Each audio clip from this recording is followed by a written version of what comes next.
Yes, hi everyone. This is Daniel Giamario with our highlights seminar, and I'm here joined by Lizzie Moon, who will be helping out and also dialoguing with me as we go through this.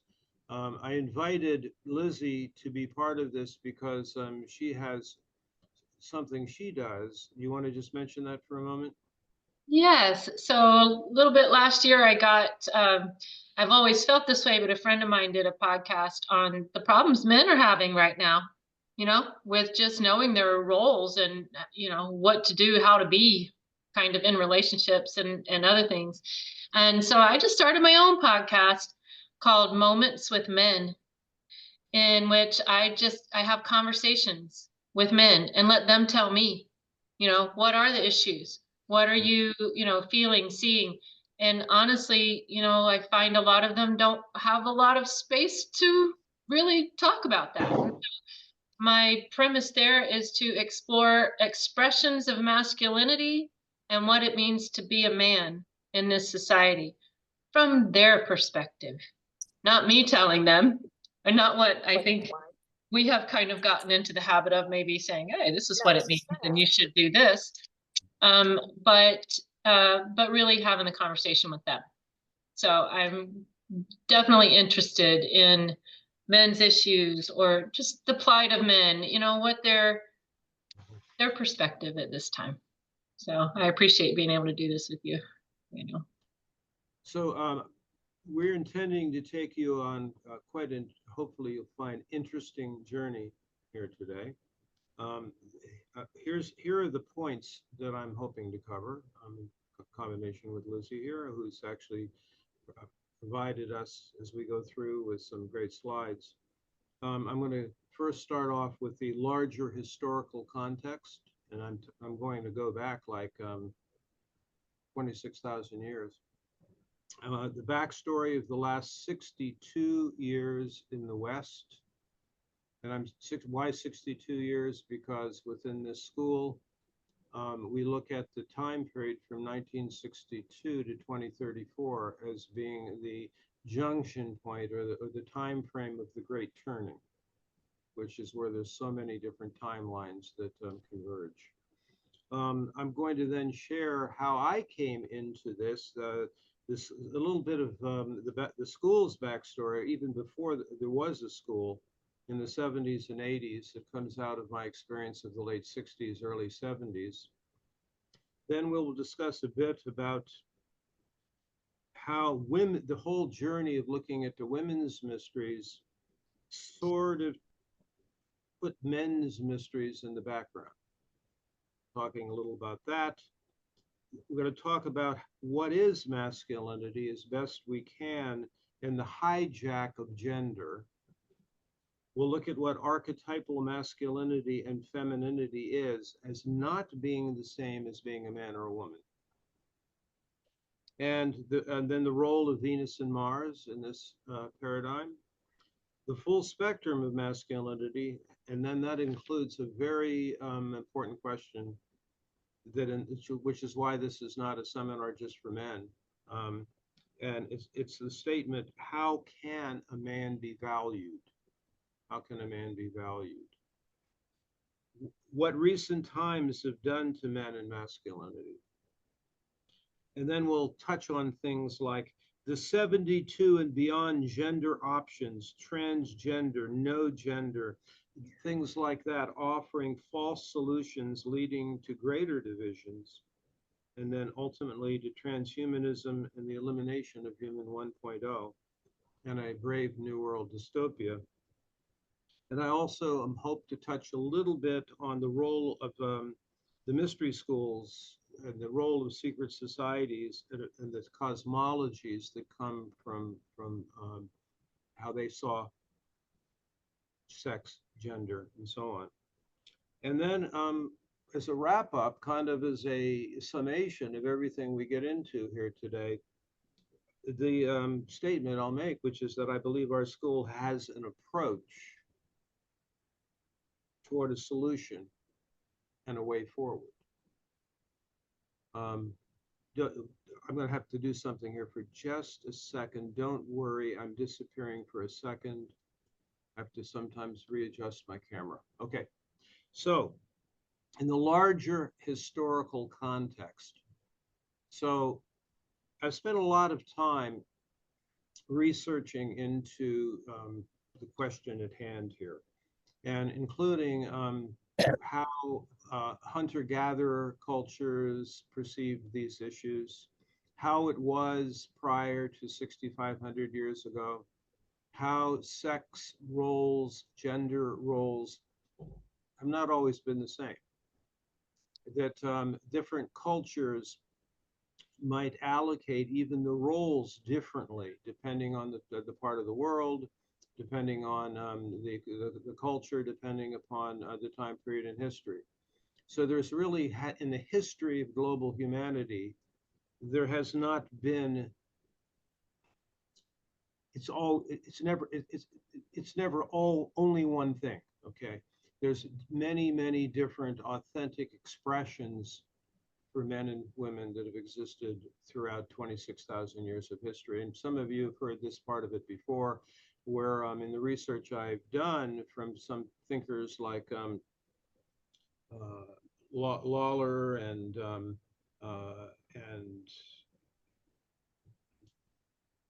James DeLeo and a bunch of others, that which is that it's only at the end of Kali Yuga, or only in Kali Yuga, that we have patriarchy.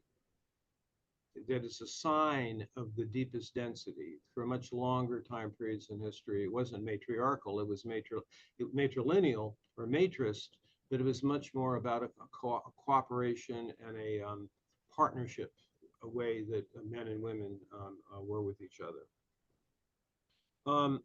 Then I might address a few of those things when we go through the more specific expressions of masculinity that are currently out there now. Now, I also wanted to touch on more recent, the kind of my backstory, as well as the 70s and 80s. I was in college in the late 60s.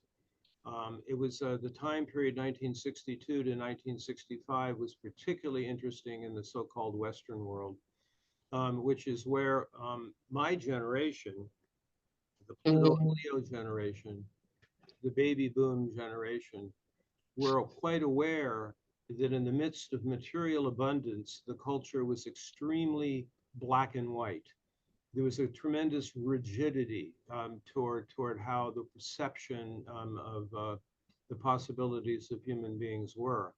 Now, I certainly, my generation benefited from the material abundance by having liberal arts education and having a chance to explore things like what's life purpose, or how can we be a whole human being and all of that.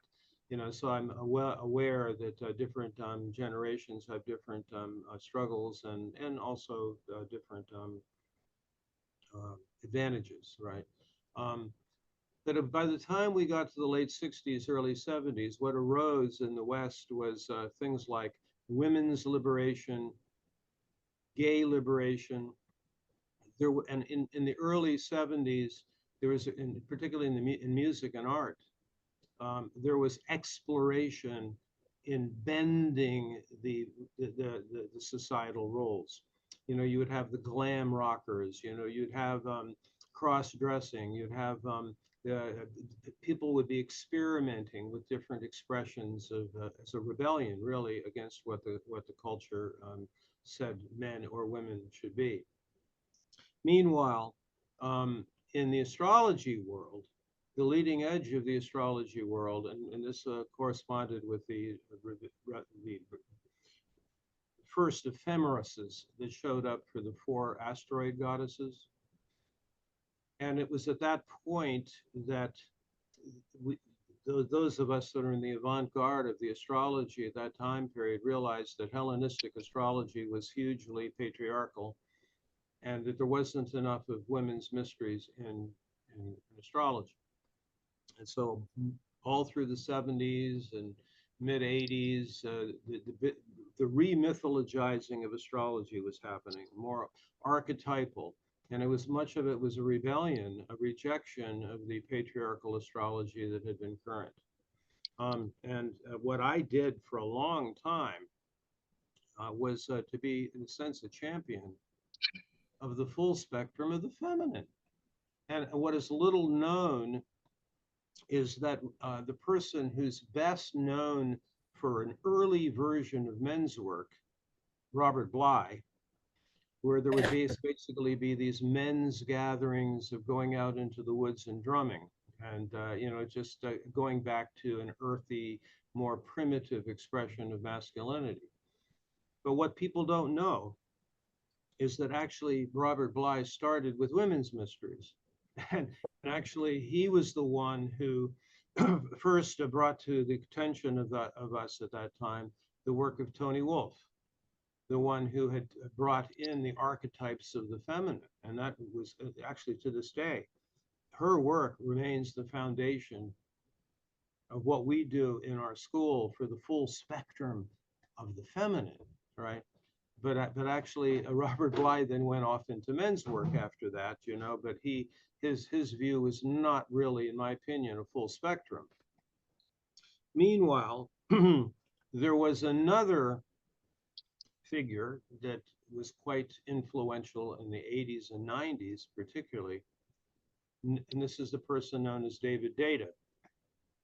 And some of you might have read his books. He's probably most famous for one called The Way of the Superior Man. Now, he wrote that book very clearly for the benefit of men who were more yang, 80% yang, sort of aggressive, strong warrior aspects of the masculine. He was very clear in the book that he wasn't speaking for all men. But he presented something that I think is a very useful model, is that when the rejection and the rebellion happened of the black and white patriarchal roles for men and women happened, that the avant-garde or the more awake women said no to the old traditional roles and ended up becoming more identified with the Amazonian or the star woman aspect of the feminine. So essentially they ended up saying, well, we can do what men do, and we can do that actually in many respects even better than men. Men, on the other hand, would say, okay, we're going to learn from women how to be, more receptive, giving, emotional, and so on.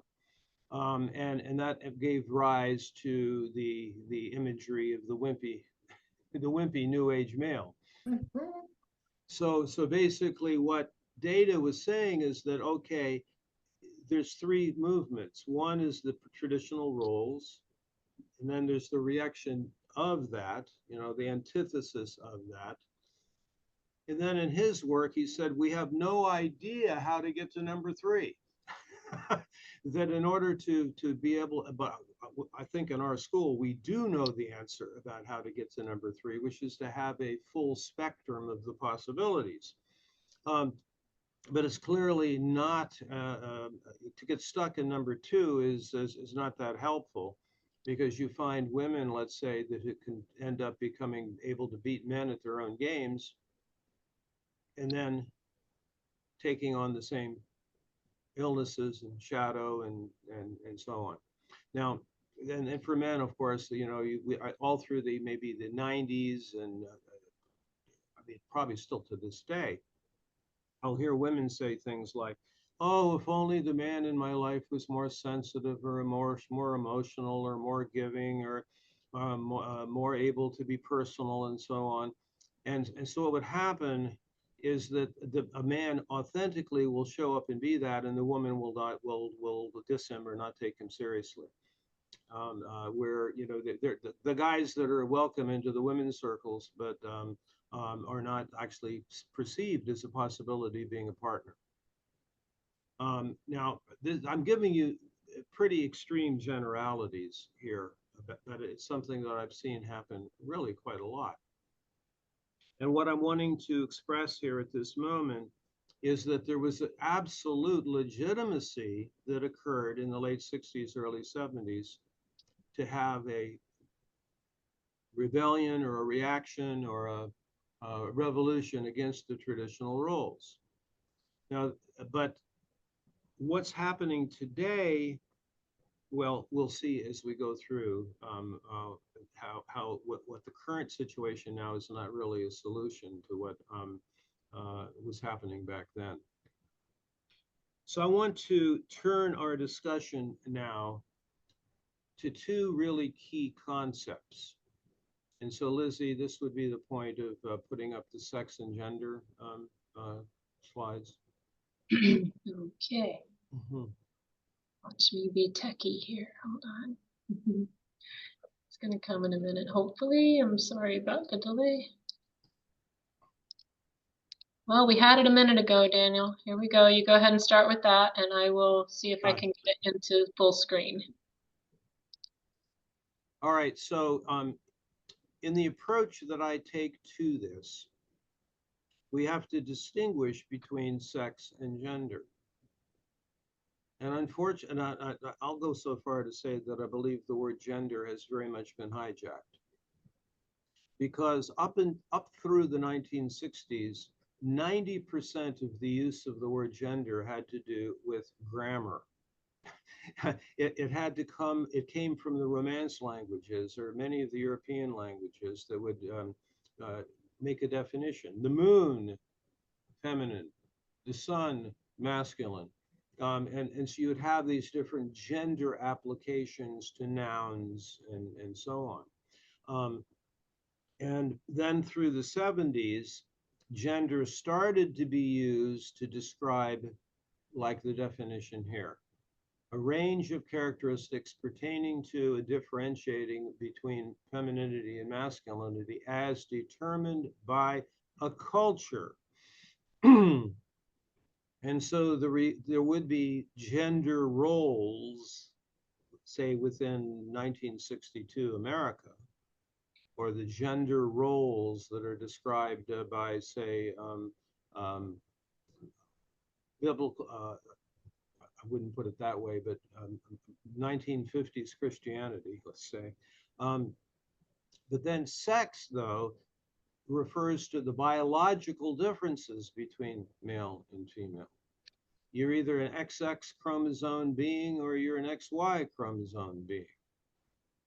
And this actually, we should have even a different starting point. And it's the starting point of any of these inquiries. First and foremost, we're all human beings first.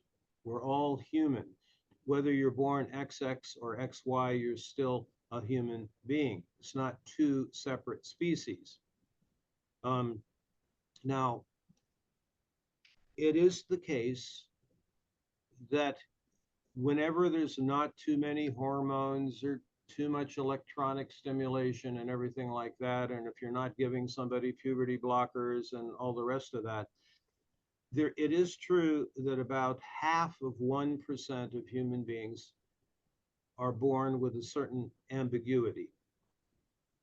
One of the maybe they have both sexual organs, or in fact, there's a kind of a not too many people talk about this, but there was a conspiracy in the medical industry that if a child was born, and this is during the years when basically the mother wouldn't see the baby, the mother was usually asleep, on drugs or something, put into so she didn't have to experience the childbirth. And if the doctor saw that the little baby had both genitals organs, they would snip off the penis. It's just because they would think that would cause too much trouble in the culture. But about 0.5% of human beings born naturally will have something like both. But that's not, so we're talking here about 99.5% of human beings that are born XX, XY, and very clear differences in the biology. And I do think, as we'll see also in a latter part of our discussion, that the mystery schools have basically said that if you go way further back, before Lemuria, that a less dense form of human being had not differentiated yet into two sexes. So there was basically there's the hermaphroditism that was happening with way, way, way further back, very different kinds of human beings, but that it was very natural and necessary in evolution, and that the universe we're in here, the world we're in, with one sun and one moon, and where the soul enters into incarnation right underneath the Roman numeral 2, the sign of duality. The idea of having two sexes is built in to the evolutionary journey of human beings. So I would very much support the idea of duality, polarity, but we're navigating that. That's one of the things we have to navigate. So we start out with a certain sex, then there can be the choice of choosing different gender expressions. You can choose to have the more traditional one. You can choose to have pretty much anything you want. In our model within the school, and this is certainly not dogma, you can do it different ways. We perceive it as, first of all, you're either male or female, and then there are 12 archetypal expressions of gender for a biological woman, and there are 12 different gender expressions for men who are biologically male. And that shows up as the 24 archetypes, like in our card deck. I don't want to make this, I think this distinction is quite critical in understanding of what's going on currently, where the word gender has overtaken so much so that, well, you can see it in the culture, at least in the Western world, where so define what is a woman, and so I don't know. The scientists tell me you can't, or whatever, I mean, it's just like they're wanting to avoid the whole XXXY chromosome thing that distinguishes biologically between men and women. Okay, so the next thing to get into, just very, very important to make this distinction here of how we are using gender. And so, like in our paradigm, a woman's Venus position is going to be the expression, the archetypal expression of her as a woman. But it starts out with her being a woman, and then there's different gender expressions of that. So the next thing to look at here would be that graph that we have there, Lizzie. Yes, I just want to interject the next Yeah. slide real quick because we're talking about gender, Mhm. and you've mentioned 12 expressions for each Venus and Mars, but I kind of looked into this for a minute. I wanted to just see because I know the alphabet list is growing, and I wanted to see what we're all saying now. And so as I'm looking up, I just for a visual, and it'll be in the resources, but take a look at this. LGBTQ plus. Plus, plus, plus, plus, plus. And they actually keep adding to this. And so these are what are considered to be how you can identify. And there are probably more, but some of them are kind of anyway. So there you go. There's a lot there. This will be in the resources, but I thought it was really interesting. And I want to just mention too, Daniel, what you said about a rebellion against traditional roles or traditional ways of identifying. And as I was reading the definition of some of these, that's exactly really what most of the definitions pointed to. I'm rebelling against identifying one or the other. And like every single one had that tone of just rebellion. I just don't want to be that, whatever it is. So I kind of see it as like the the rebellion. Of the day. We used to just go smoke weed, but Well, it's even happening over here in the Philippines, where, yeah, but I keep getting reports of where, the 10-year-old in school and is confused because they've been brought up in a way where they're a boy, but they said, well, everybody else in school is now changed to the other. you know, And meanwhile, how many of them are against their parents' wishes, or been given puberty blockers, or or this is even before they reach puberty, to take away their capacity to actually mature in a natural way. Um, so thank you. We'll come back to this when we get to the latter points in our discussion. Yeah, okay, so here's your. Now, I'm putting this up here to illustrate something that I want to bring up right now, which is, and this is just really crucial for any conversation about about men's mysteries, okay, or what is masculinity. Um, when we say archetypal masculine or archetypal feminine, do not confuse that with men and women. In other words, a person can be biologically male and end up being more yin. A person can be biologically female and be more yang. Now, think of this from the perspective of, say, your moon position, but even more specific, the Venus position for women or the Mars position for men. So, for example, this scale here is on the far left is maximum yang or archetypal masculine, and then the maximum yin on the right. But then all of these are different expressions based upon the mystery schools, meaning the 12 signs. So in other words, a biological female could have Venus in Aries or Leo or Scorpio or Capricorn or Sagittarius, and they're much more toward the yang scale.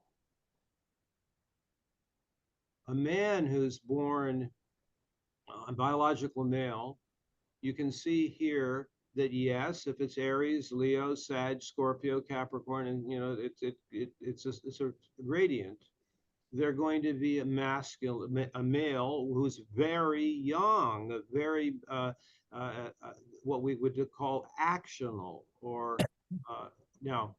But then if it's Libra, Taurus, Cancer, Pisces, it's going to be more yin. It's still biologically male, but it's a different archetype. It's a different gender expression of it.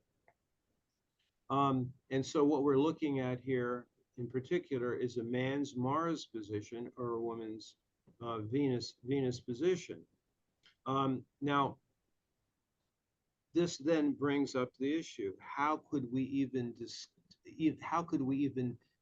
define archetypal masculine and archetypal feminine? Well, let me just for a moment refer to the planets. Why is Mars considered to be masculine?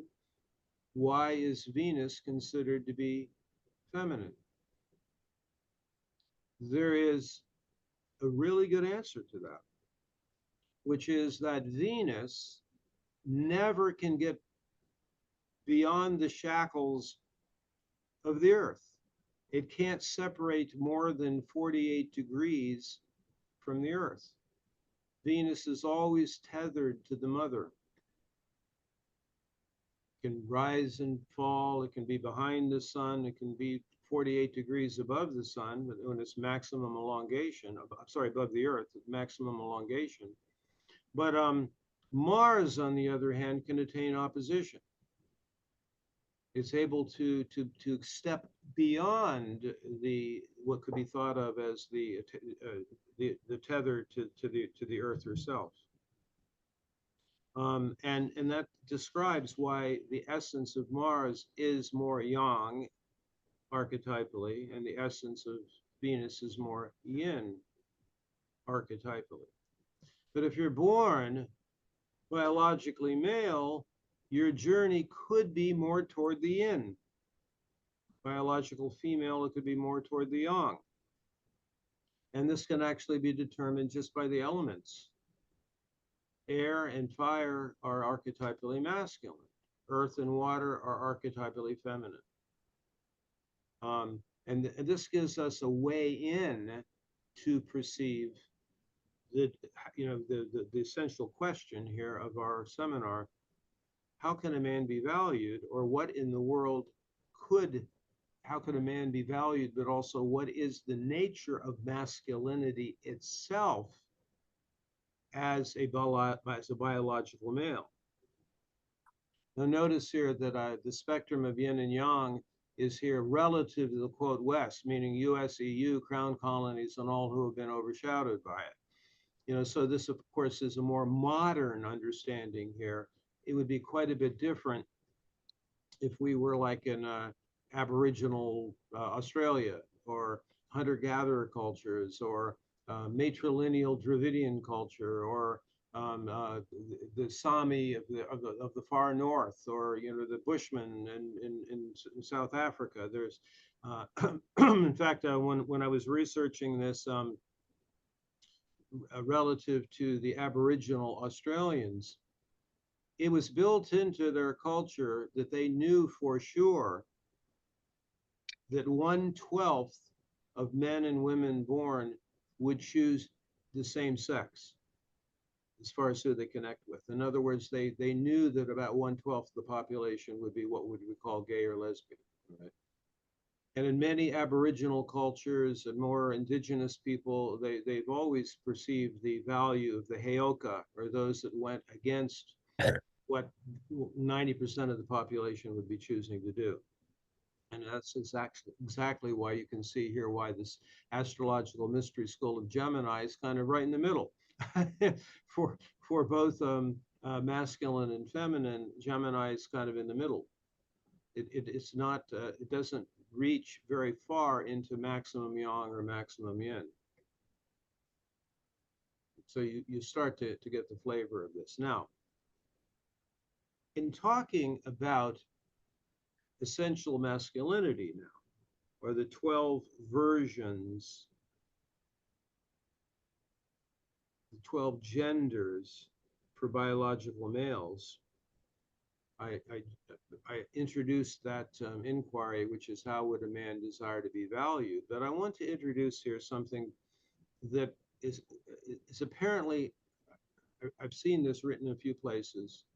It is something that was part of Jung's inquiry.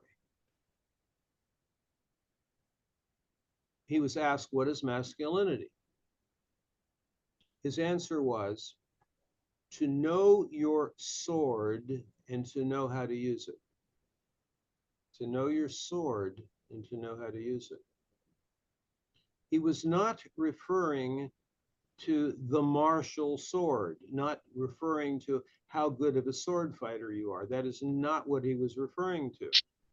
He was referring to what is the essential quality that will turn on the man. So the sword is dealing with, the phallic aspect. What is a turn on for a man? What is his sword quality? And it's going to be way different for each one of these. So I will give you an example here. We're talking about how different cultures might do it. It is said that in some of the patriarchal African tribes, at puberty, somewhere around 13, 14, 15, the boys would be sent out into the jungle. And they were given the following instruction: you must bring back a lion. And if you didn't bring back a lion, you were not welcomed back into the tribe. So you either were an outcast, or you, of course, died trying to get the lion, right? So now that's one way, is it not, to have all the boys be warriors. Now consider how that might be in early 1960s America. What are the rites of passage? Oh, getting your driver's license. If you were different cultures did it differently. I mean, in 1960s Italy, the boys' initiation was that I know this from my dad. The boys' initiation is the boy would take the young male at 14 or 15 down to a brothel, and he would be initiated into women's mysteries that way. Um, uh, Different rites of passage like that. Um, Unfortunately, in my own case, Mars and Scorpio, my own rite of passage was waiting for that time when the parents were gone for the weekend and seeing absolutely how much I could drink, without any yeah, without any rules or regulations on it. That was, that's part of a scorpionic training. The scorpionic training is you can't know how much is enough until you know how much is too much. And I learned I'll never touch that stuff again. What it was that I did that night. But anyway, there's different rites. That's there's different ways different cultures can arrange the initiations. I've always suggested, and this is what I do when I work with parents, if they have a 15-year-old boy with Mars in Cancer, I might suggest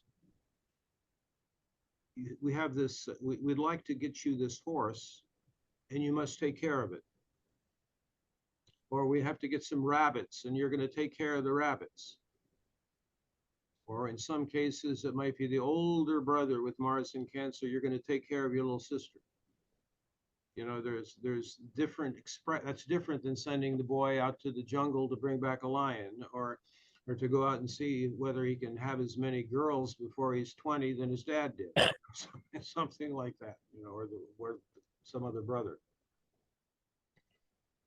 Um, Obviously, one of my points here is that we've lost a lot of the initiatory rights. We're trying to see them in a full spectrum approach. So let us now look at some of these expressions. And this is applying both to men and women who are listening here. Because for women who happen to be listening, it's very useful to know the Mars position of not just necessarily the man in your life, if you're in a partnership, or it could be two women in a same-sex relationship, and this would be the projection, the Mars position. It also could apply to if you have a son who's Mars in one of these signs, how to value that individual. The Mars in Aries, remember, this is one that is working way more toward the yang, the rugged individualist. Trust, courage, there's a fun element. Sword quality, spontaneous, aggressive play, but I would also bring something else in here. The sword quality is that of being a protector, of having a certain commitment to protecting that which is your mission and purpose statement. So there's a strength to this, and even in a patriarchal culture, this can actually show up with a very large amount of nobility. I mean, it sort of has a connection to earlier images of chivalry, protecting the loved ones in a way that is strong and not, this is not to be confused with Aries as we must defeat the opponent. There's an element that the play aspect of it is kind of like the old way that the warrior cultures had been before they had professional armies, is that you would have this thing called counting coup. You would go up against the enemy and then you would actually be in a little battle with them, but then you would touch the individual exactly, which would be a mortal wound, but then you wouldn't, okay, you got me, you win.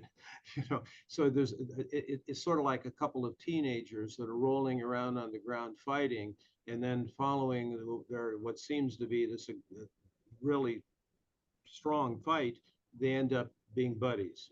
It's like they're then laughing with each other after that. Kind of a personal best kind of thing. So to value Aries. Now, certainly, if we were doing this presentation the other way around, what do men need to know about women? Then it's like, oh, geez, if the woman in your life is Venus and Aries, then some of the very same characteristics are important. All right. But we're going to try to keep our focus here as much as possible on how would a man desire to be valued and what is his sword quality. Interesting. I've had one talk with a man on Moments with Men who was fully living this Aries essence.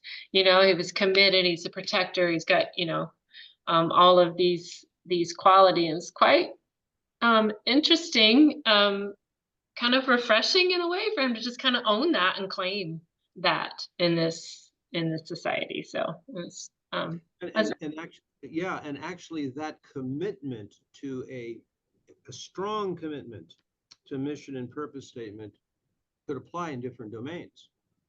Yeah.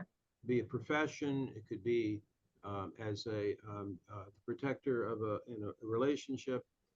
It could also be an extreme commitment to a spiritual path.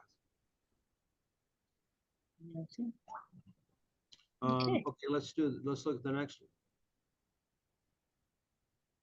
So this is archetypally feminine, earth, self-exploration.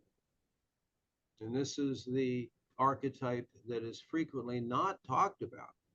I mean, back in the 70s and 80s, there were male writers. In fact, there was even Jean Bolin, who did such really wonderful things with the Hellenistic goddesses in every woman, tried her hand at it with gods in every man.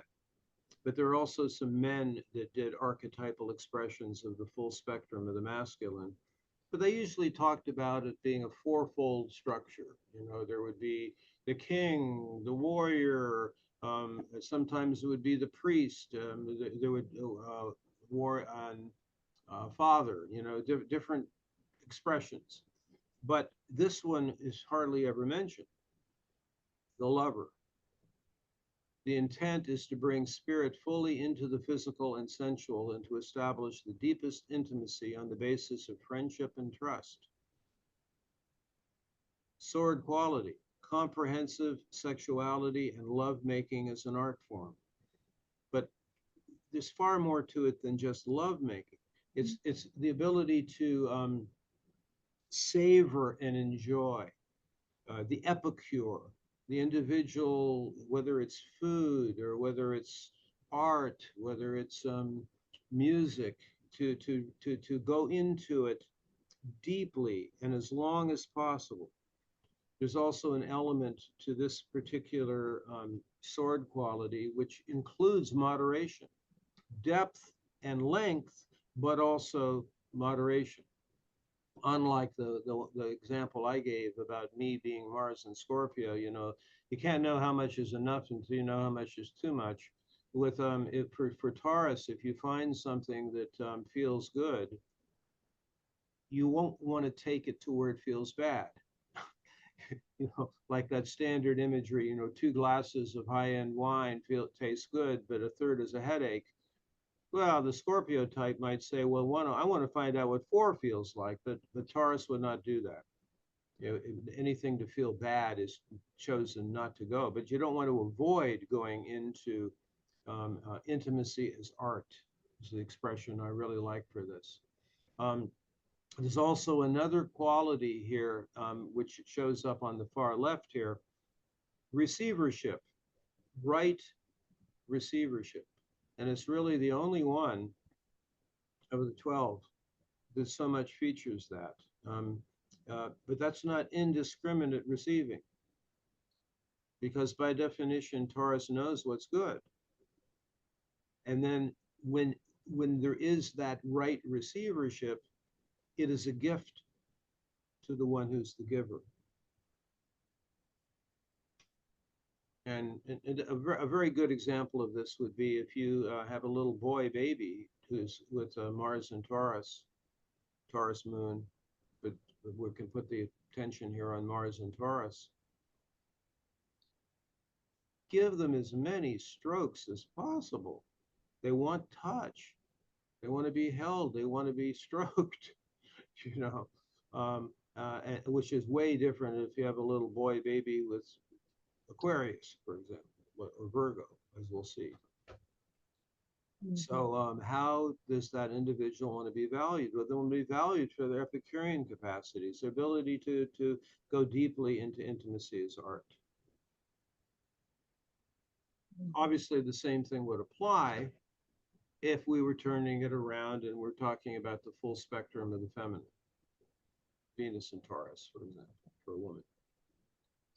You just made me think about the old days, the old ways of just, letting a baby cry because they were crying and they just needed to be kind of left alone. Oh, think about all those poor Taurian babies who just needed to be held for sure. Right. The connection. Yeah. Actually, in Australian Aboriginal culture, a baby was actually connected to the mother for the first 6 years.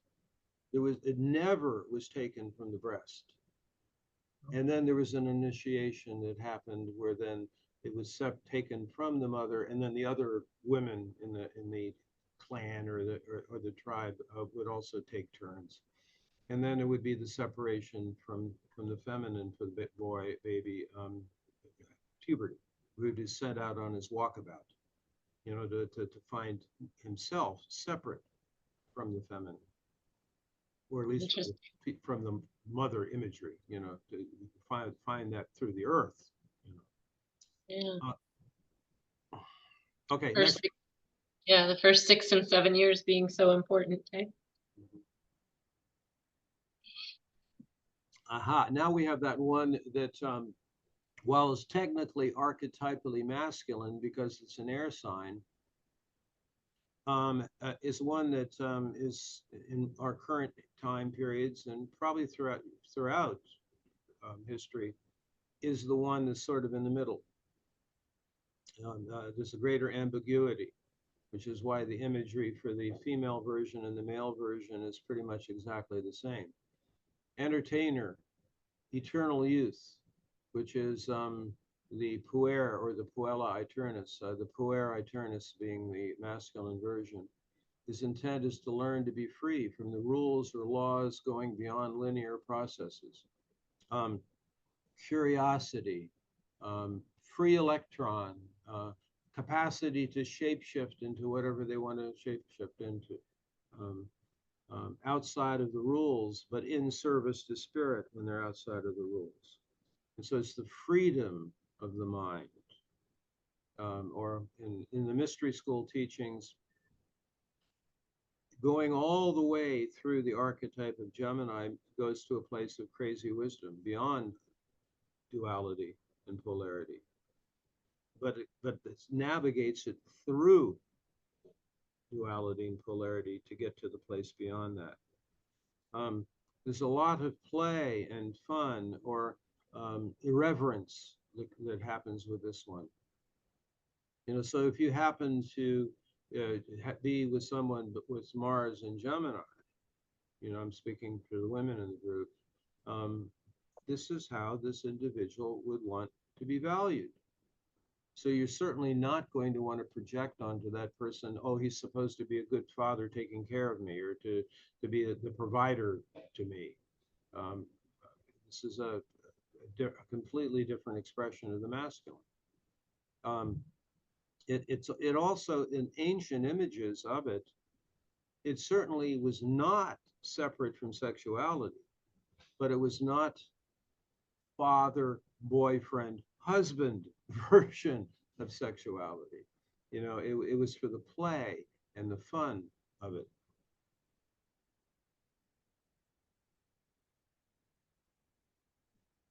Then the next one, there's so many stories we can tell about every one of these. The classic imagery of Don Juan, You know, Don Juan loves women. He's not an exploiter of women, but he shapeshifts into what the woman wants him to be. And then following the connection, he's on his way. So it can be a magical connection. You know, it's sort of a traveling musician kind of image, you know, or in other contexts, it would be like the traveling salesman. I keep, by the way, Lizzie, I keep finding, you know what, I love to look up the charts of musicians. And I keep finding over and over Mars and Gemini. I mean, I just found another one. You might have heard of the musician Leon Russell. There's a really great example of someone who is perpetually on the road, Mars and Gemini. Interesting. And my drummer's got a lot of Gemini too. So something to that. So now we get to the next one, Cancer.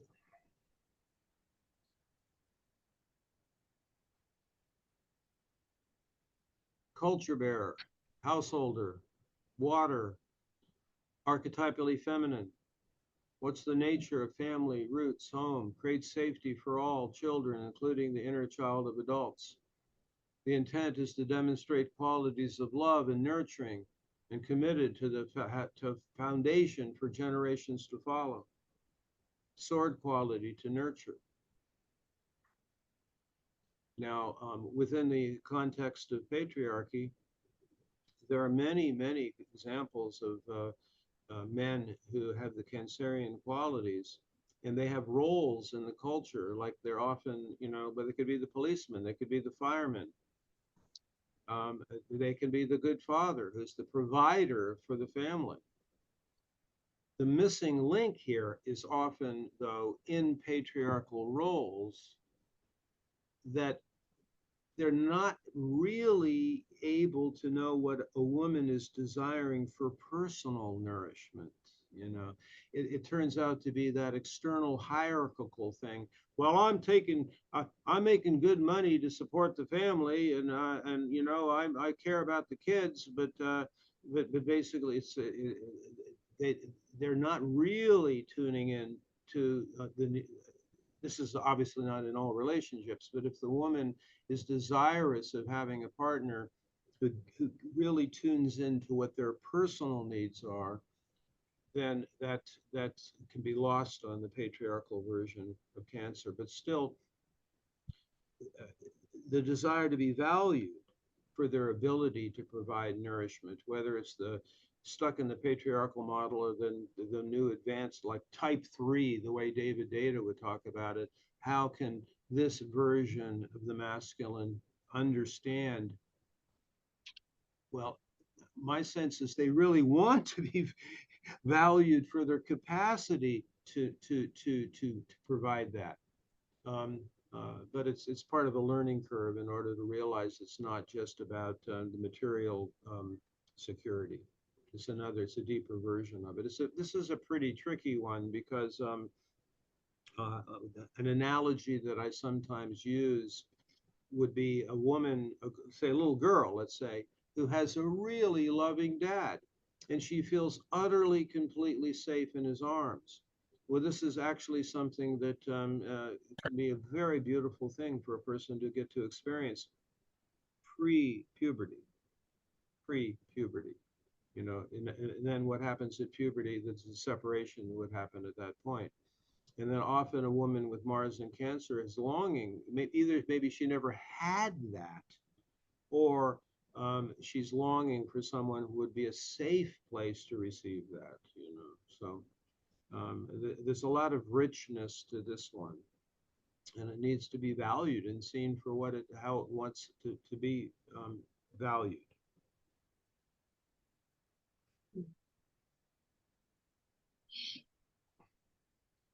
Then we have Leo,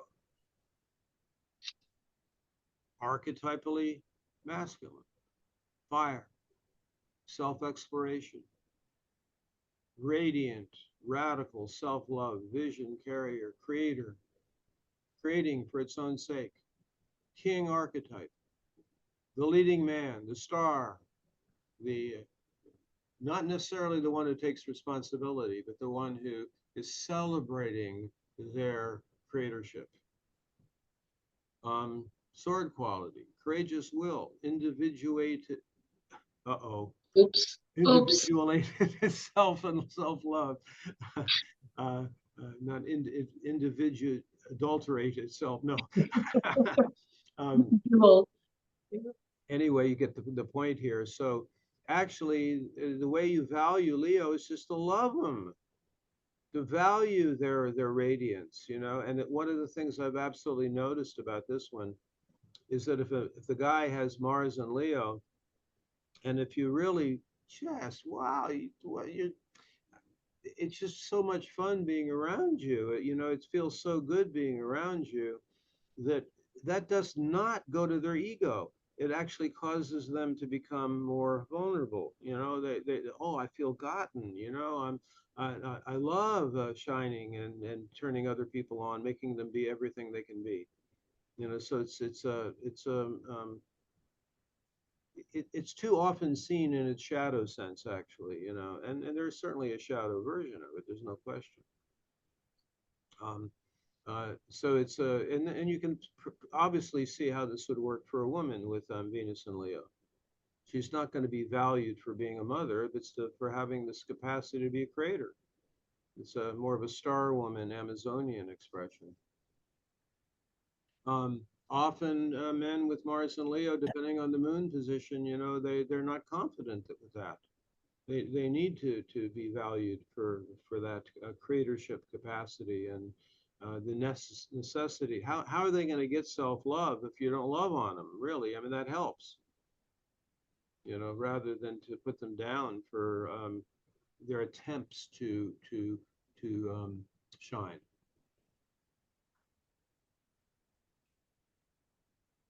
Lessons. Okay. There will be a chance in this, of course, in this seminar for feedback and questions and everything. But for at this time period, if you can put things in the chat if there's anything coming up for you as I'm sharing this. The Virgo God. The Virgo gender expression of for men. In service to spirit, archetypally feminine. Sacred service aligned with Earth Mother. It can be impersonal, complete within themselves. Like Leo, it's another version of sovereignty. In many time periods in history, and not now, but in many time periods in history, it was a renunciate. It was an individual who chose to not be connected to secular culture. The intent, we call this the priest archetype for men. But that, obviously, I don't mean Catholic priest, although it could be. But the intent is to find sacred work and to apprehend and co-create with the patterning of the manifest world. Sword quality, his dedication to the sacred. And there is a new emerging version of this in men who carry this archetype, which is their appreciation, their ability to hold space for the complexity and the comprehensive nature of what women can be. You know, so they're interested in that full spectrum of the feminine, in addition to how well they get into their work or the complexity of the patterning of that they see in the world around them. Surely there's the shadow side of it, which is the workaholic, and the person is impersonal, who doesn't really care about the personal. But if there's, as I say, there's a new emerging version of it that is not trying to control or to completely understand the feminine, but is interested in getting off on the complexity of Gaia and of women.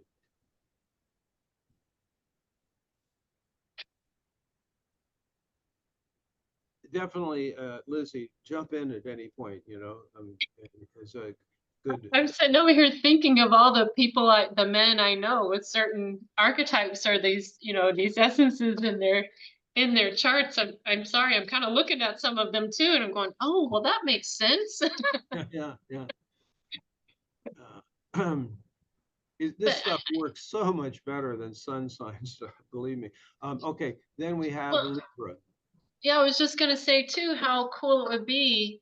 I was married, right? So if I had known how to appreciate, the other, and I guess we could all say that in a way, how to appreciate the other person, you know, and you say, it's all about relationships and we can be on unto ourselves, but we still do have relationships in life. And so how can we just understand each other's essence, where they're coming from, what they're here to express, instead of, no, you should be like me. So anyway. Right, right. Actually, when we're doing chart comparison work, one of the most interesting things that can happen is that if a woman is projecting a certain Mars archetype and the person they're with is working on the same one. So let's say you have Mars and Scorpio, and then you're with someone who's an undeveloped Mars and Scorpio, let's say, but you're projecting that on to the person with Mars and Scorpio, and we would call that progressive projection. And that's a heck of a lot better than misprojection. You happen to be with the Gemini partner, Mars and Gemini, and what you're wanting from that person is for them to be your father, or something. This can easily be seen when you're looking at two charts together where the misprojection is. So Yes. now we get to Libra, one of the most misunderstood ones at the current time period. There has been this tendency in mainstream astrology. Each decade seems to have a different one they don't like very much. So often Scorpio's not liked or Virgo's not liked, but Libra is really getting the short end of the stick in the last 10 years. And this is one that almost never shows up on the list of sword qualities for men. Like we might be trained in the world, like, well, in a relationship, it's the woman who does the relationship piece. Well, no, not if the sword quality is Libra, because the person with Mars and Libra or Libra rising, strong Libra essence for current life intent, they're wanting to be valued. Their sword quality is can to be valued for being a partner. Now, this would also be applied not just to, say, a love relationship, but it's in any collaborative kind of situation, um, uh, you're not going to just hire somebody to be your employee, or you're working for someone, but where it's a personal friendships, also deep personal friendships or collaborations. If it's Libra there, they want to be valued for being a collaborator. So often, I've seen this often in relationships where a woman could be Amazonian, she could be Sag, Gemini, not related, not really relationally based, not so much about relationship or working on the relationship, and she could be with a partner who's doing that. Where it's the partner, the man in her life, who's actually holding down the relationship part of it. And that can be a really real gift. And I've noticed that often in my own counseling work, in the case that I'm just bringing, the cases that are similar to what I'm just speaking of, um, it's always good for the woman to value that about the person they're with, to not take it for granted, you know. I will speak to this real quick because, that was part of my premise with the podcast is like I saw that, you know, again, men are and I'm very general, but men are expected to be protector, father, provider, and they're the linear, rational thinkers, and women are the emotional ones. And, I know in this school we see it way differently, but you know, I've been in women's circles, I've been in the gossip circles, all of that, where we're all saying, oh, they just don't know about feelings and they just don't know about relationships and they just don't know, you know, if it wasn't for me, we would be, you know, so I'm the one that has all the emotion and the importance onto this relationship, not him. Um, and you know, it really that's again part of my message to get out there is like, stop it, women. You know, men have all these different opportunities of expression too. If we can allow it, it's sometimes up to us too to know, oh, he needed to be needed. That's my past tense because I could have appreciated these qualities in relationships if I'd known, you know, Mhm. a little bit more and wonder how different that would have been. Of course, mine could have been appreciated differently too, but you know, I Yes, yes. just think that women, you know, we're kind of already used to talking about some of these things and to see that, you know, Mhm. there are 12 storylines for the masculine as well.